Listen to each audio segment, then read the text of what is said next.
un seul instant, un bref instant d'un de ses amants, Cecil Beaton, ce qui est quand même incroyable. Lui Ah aussi va oui. succomber alors qu'il est homosexuel. Ce qu'il faut savoir, c'est qu'à cette époque-là, l'homosexualité est condamnée en Angleterre. Pourtant, ils le sont tous parce qu'on élève les enfants en Angleterre, ils passent par les public schools, par les préfets, et l'homosexualité, quelque part, c'est ça qui est incroyable avec les Anglais, toutes ces contradictions, l'homosexualité fait partie de l'éducation d'un homme.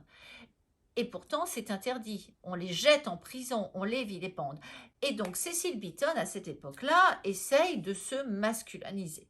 Donc, il arrête de porter des pantalons trop étroits, il essaye d'avoir des manières un peu plus masculines, d'avoir une voix un petit peu plus profonde.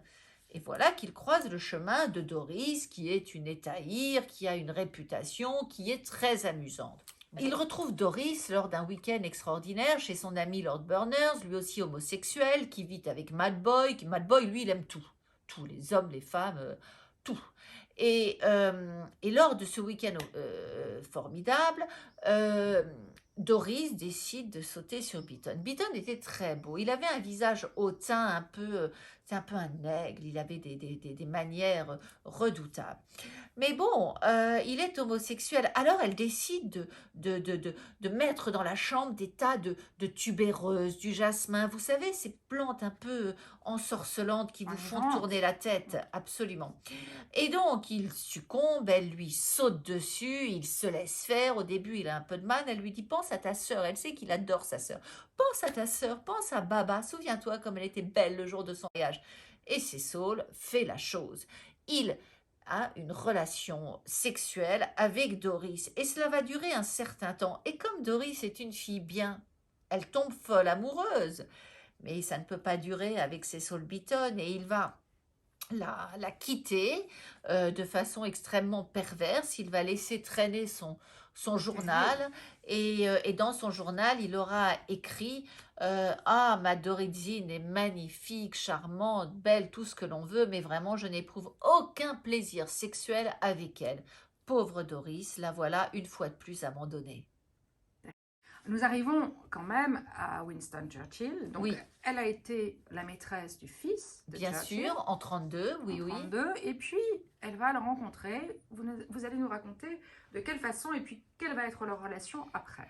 Eh bien, elle rencontre d'abord Randolph, donc elle a une liaison, et elle trouvera un an plus tard Winston en France, au château de l'Horizon, chez l'actrice Maxine Elliott, qui est une très grande amie de Winston et une amie de Doris aussi. Et donc, Churchill est invité par sa grande amie Maxine, il arrive avec sa femme, sa fille, et quand Clémentine apprend que Doris est invitée aussi et va arriver, elle se sauve parce que Doris, cette cocotte infernale, a eu une liaison avec son fils et ça, Clémentine ne peut le concevoir. Et donc Doris arrive, donc toujours avec son petit short, perché sur ses talons hauts, et elle va décider de se jeter sur Winston. Alors quand je dis ça, ça peut énerver certaines personnes, mais Winston était un homme qui savait s'amuser et qui aimait beaucoup la vie. D'ailleurs, il y a beaucoup de photos de de ce fameux mois d'août 1933. Il y a au château de l'Horizon un toboggan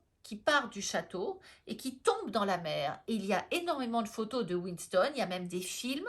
On le voit emprunter ce toboggan, mais on le voit emprunter ce toboggan, la tête la première, comme un enfant, tomber dans l'eau, plouf, Winston sait s'amuser. Et il en a bien besoin, parce qu'en 1933, il va très mal.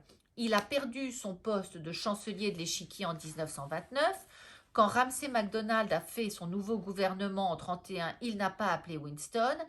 Et donc Winston le dit, je suis rejeté, abandonné de tous. On est en pleine période traversée du désert. Le Black Dog, il est là. Et donc Winston au château de l'Horizon est venu peindre et essayer de soigner sa neurasthénie. Et qui arrive? Doris, perchée sur ses talons hauts. Elle est magnifique, elle le fait rire, elle l'amuse, elle est intelligente et il décide de la peindre. Et nous allons avoir beaucoup de photos de ces deux-là et nous allons avoir aussi les tableaux.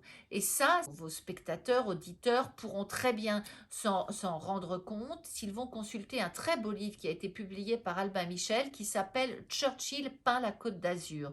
Dans ce livre, on trouvera les photos et les tableaux de Churchill avec Doris. Donc ils vont avoir une relation passionnée, mais nous sommes entre deux guerres. Et le destin de Churchill va basculer. Bien sûr. Donc leur destin à tous deux va basculer. Churchill ne vit que dans l'adversité. Je ne sais pas si vous vous souvenez, quand il est jeune, pendant la guerre des Bourses, ils vont mourir, il y a une attaque de train, tous les soldats sont assiégés et Churchill est seul sur le haut du train. Il aurait pu être tué 10 000 fois, il ne le sera jamais. En pleine Seconde Guerre mondiale, alors que c'est le Blitz, que les bombes tombent sur Londres, etc., Churchill est debout sur la terrasse de Downing Street. Il ne vit que dans l'action. Or, quand il rencontre Doris, je vous l'ai dit, il est en pleine dépression. Mais à partir de 1935, qu'est-ce qui se passe? Hitler est au pouvoir et Hitler commence à réarmer l'Allemagne. Et ça, Churchill l'a compris. Et il essaye de se faire entendre de l'Angleterre pour leur dire attention, le danger est là, le danger est là. Churchill n'a plus le temps pour Doris. Il focalise sur Hitler et le danger qui vient. Et il va se jeter à corps perdu dans cette guerre qui arrive. Et ensuite, il va essayer d'y entraîner les États-Unis. Donc, il n'y a plus de place pour une femme, pour une liaison, pour quoi que ce soit. Churchill est un seigneur de guerre. Et c'est tout ce qui compte. La période Doris, ça a été une période qui, à mon sens, a duré une année. Toutes les recherches que j'ai faites montrent en fait que cela a peut-être duré 2 ans. Moi, je crois que ça a vraiment duré une année. Le temps de 2 étés. Absolument, le temps de 2 étés. Un instant sur la fin de Doris. C'était être une salonnière. Elle était le toast de Londres. Tout le monde se précipitait chez elle. Elle était connue, reconnue, aimée, appréciée. Sauf qu'elle va faire une grosse bêtise. Doris, en pleine guerre, va partir, s'enfuir et aller se réfugier aux États-Unis. Et ça, les Anglais ne l'ont pas du tout apprécié. Tous les Anglais sont restés, ils sont restés à Londres. Souvenez-vous, le roi, George VI et la reine sont en plein blitz au milieu des décombres de Londres. Ils visitent. Ils sont tous là, les Anglais, à soutenir leur pays. Et il va y avoir une espèce de haine contre tous ceux qui ont fui. Doris a fui et quand elle rentrera, ils vont tous lui tourner le dos. Et ça, elle ne le supportera pas. Même des anonymes vont glisser des mots sous sa porte en faisant des pamphlets contre elle parce qu'elle est celle qui a fui, elle est celle qui a tourné le dos à l'Angleterre. On ne lui pardonnera jamais. Merci beaucoup Stéphanie. Juste un dernier mot. Un nouveau projet? Un nouveau projet, bien sûr. Je suis dessus très tôt le matin. C'est une femme. Elle sévit dans les années 40. Elle sévit entre l'Amérique et l'Angleterre. Et je vous donne rendez-vous l'été prochain pour en savoir plus. D'ici là, je vous invite à découvrir Doris qui vient de sortir chez Albin Michel. Stéphanie, merci pour ce moment. Merci pour votre générosité. Merci.